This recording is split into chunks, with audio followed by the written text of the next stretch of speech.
Bismillahirrahmanirrahim. Assalamualaikum warahmatullahi wabarakatuh.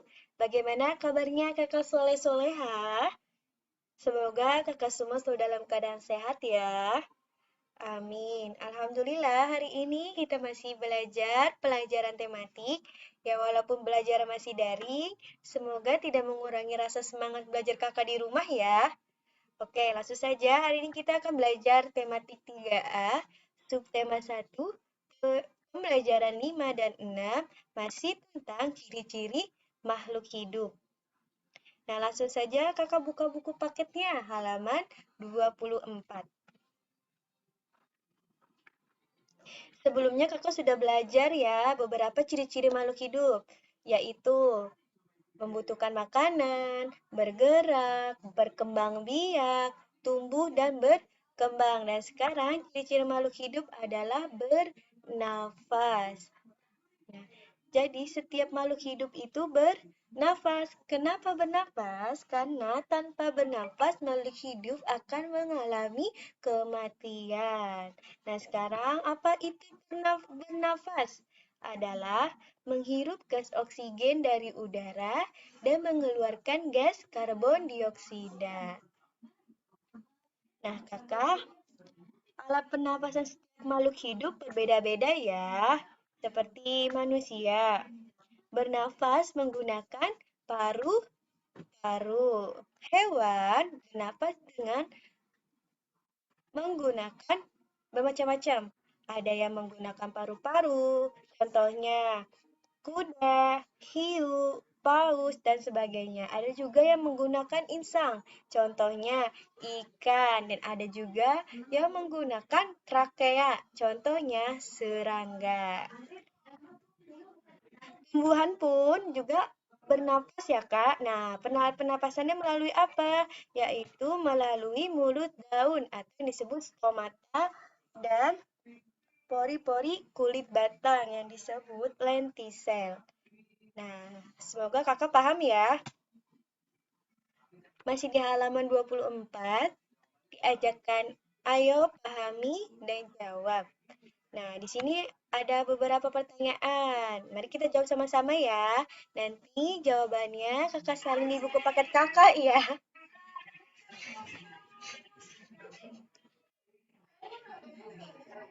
Yang pertama, apa yang dimaksud dengan bernafas?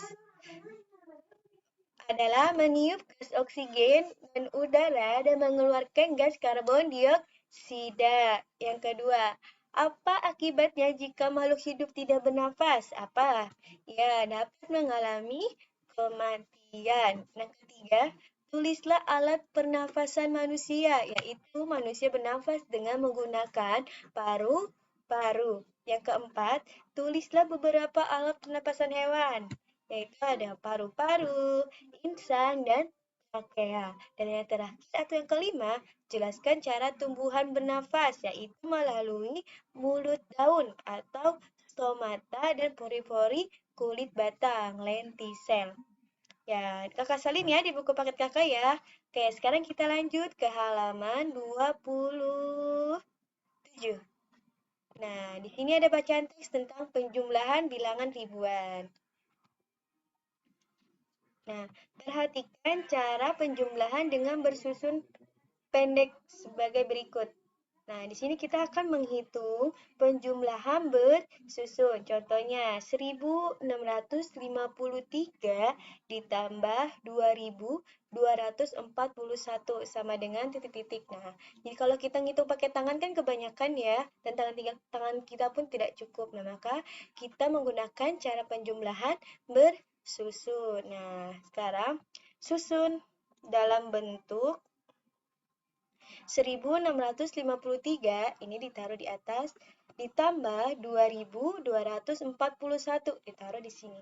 241. Nah, cara menghitungnya dari belakang ya, bukan dari depan. Nah, 3 tambah 1, 4. 5 tambah 4, 9. 6 tambah 2, 8. 1 tambah 2, 3. Nah, jadi 3.653 ditambah 2.241 sama dengan 3.894. Jadi seperti itu ya Kak, semoga paham.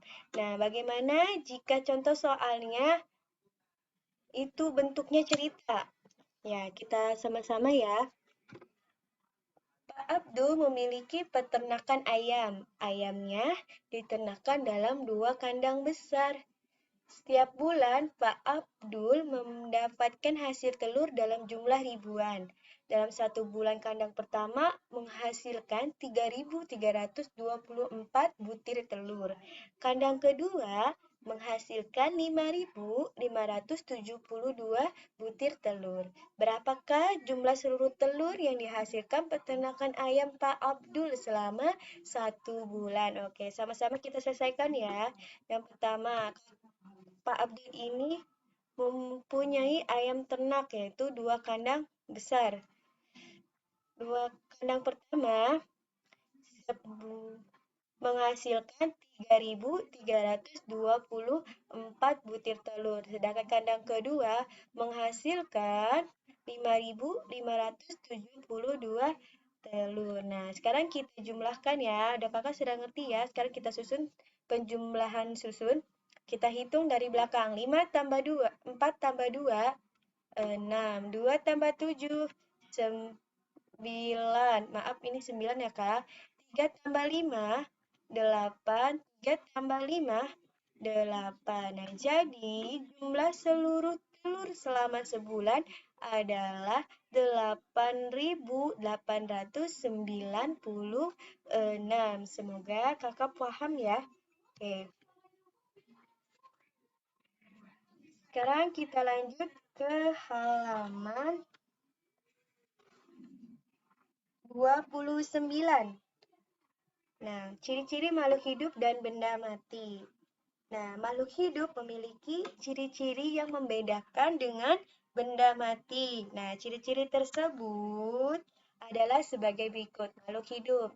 Yang pertama, membutuhkan makanan. Yang kedua, bergerak. Yang ketiga, berkembang biak. Yang keempat, tumbuh dan berkembang. Yang kelima, bernafas. Dan yang keenam, itu peka terhadap lingkungan. Nah, ini adalah ciri-ciri dari makhluk hidup. Nah, semua makhluk hidup memiliki ciri-ciri tersebut ya, Kak. Sedangkan benda mati tidak memiliki ciri tersebut. Nah, benda mati tidak membutuhkan makanan, tidak bergerak sendiri, tidak berkembang biak, tidak bernafas, dan tidak mengalami pertumbuhan. Nah, jadi kakak bisa membedakan ya makhluk hidup dan benda mati. Selanjutnya, kakak buka halaman 31.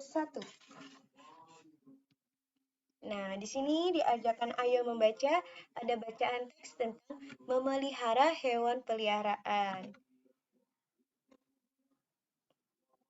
Nah, di sini bacaan teks ini adalah di mana Adit ini mempunyai hewan peliharaan di rumah, di mana Adit memiliki 3 ekor kelinci. Nah, Adit ini sangat menyayangi hewan peliharaannya, di mana setiap hari Adit selalu memberi makan, minum, dan membersihkan kandangnya agar tidak bau dan kelincinya pun nyaman dan sehat. Nah, Adit ini sangat sayang sekali ya dengan kelinci-kelincinya, maka dari itu Adit sangat merawat dan menyayangi hewan peliharaannya. Nah, dari teks ini dapat disimpulkan bahwa merawat hewan peliharaan dengan baik itu adalah termasuk salah satu wujud bersyukur pada Tuhan, karena hewan peliharaan termasuk ciptaan Tuhan yang tidak ternilai. Nah, jadi kakak jika punya hewan peliharaan, maka kakak rawat dan pelihara dengan baik ya. Dengan cara apa? Itu memberi makan, memberi minum setiap hari, dan juga membersihkan kandangnya. Oke, nah masih di halaman 31 diajarkan ayo pahami dan jawab. Kita sama-sama jawab ya pertanyaannya ya. Yang pertama, apa hewan peliharaan Adit? Apa tadi? Kelinci. Yang kedua, apakah Adit sangat menyayangi hewan peliharaannya? Ya, tentu. Yang ketiga, bagaimana cara Adit merawat hewan peliharaannya, yaitu dengan cara memberi makan, minum, dan membersihkan kandangnya. Yang keempat, mengapa Adit rajin membersihkan kandang kelinci? Agar karena tidak ingin kelincinya sakit. Yang kelima, bagaimana cara Adit bersyukur atas hewan peliharaannya, yaitu dengan cara merawat hewan peliharaan dengan baik. Nah, sekarang kakak buka halaman 8 ya. Kita loncat ke halaman sebelumnya. Nah, diajarkan Ayo membaca. Di sini ada contoh gerakan berjalan dan berlari dalam permainan sederhana. Nah, untuk menjaga kesehatan tubuh, kita harus berolahraga secara teratur. Nah, berolahraga dapat dilakukan dengan berbagai cara. Salah satunya dalam bentuk permainan. Nah, perhatikan aturan permainan dalam olahraga jalan dan lari. Nah, ini adalah olahraga berjalan dan berlari. Nah, aturannya yang pertama, kakak buatlah kelompok yang terdiri atas 5 orang. Nah, boleh 2, boleh 3. Itu harus disesuaikan saja sama kondisi di lingkungan ya, Kak. Yang kedua, setiap kelompok menyiapkan 6 kaleng bekas susu yang diletakkan di tengah lingkaran. Yang ketiga, setiap kelompok membentuk lingkaran. Yang keempat, setiap kelompok mendengar aba-aba guru. Yang kelima, guru memberi aba-aba berlari maju, berjalan maju, berlari mundur, dan berjalan mundur di lingkaran. Yang keenam, setiap kelompok melakukan perintah aba-aba dari guru atau pemandu. Yang ketujuh, jika guru atau pemandu memerintahkan susun kaleng, nah setiap kelompok berlomba cepat menyusun kaleng ke atas dengan susunan 3, 2, dan 1. Nah, ini adalah contoh permainannya. Permainan berjalan dan berlari. Berjalan maju. Nah, pertama ini adalah berjalan maju.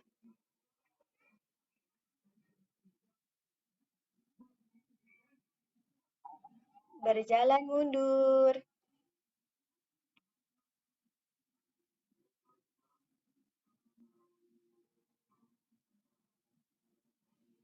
Berlari maju.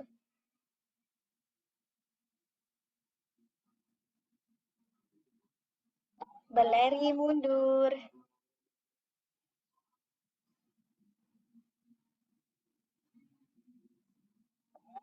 Menyusun kaleng.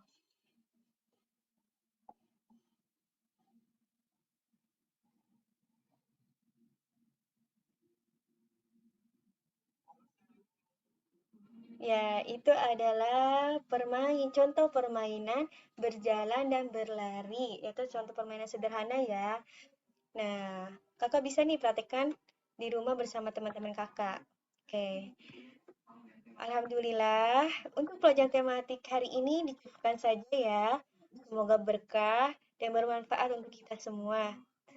Oke, kurang dan kurangnya dari Ibu mohon maaf. Wassalamualaikum warahmatullahi wabarakatuh. Tetap semangat ya, Kak.